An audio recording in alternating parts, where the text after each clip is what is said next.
annabi sallallahu alaihi wa alihi wa sallam yake cewa khamsun idza butulitum bihinna sai ce wa a'udhu billahi an tudrikuhunna.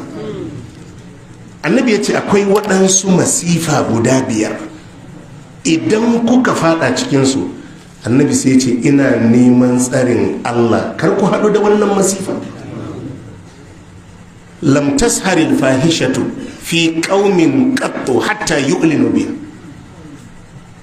Alfasha ba za ta bayyana a cikin waɗansu mutane ba har su bayyanar da ita a fili ana yi illa fasha fihi mutta'un.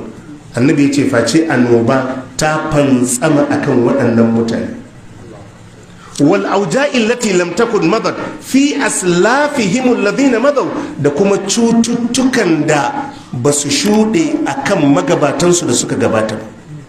Annabi ya ce in dai alfasha, zina ne, luwaɗi ne, maɗigo ne, waɗannan munanan ayyukan ne, ba za ta taɓa bayyana a cikin waɗansu mutane ba hatta yu'linu biha, har kuma su bayyanar da abun a fili an san ana yinsa, gashi ana yinsa.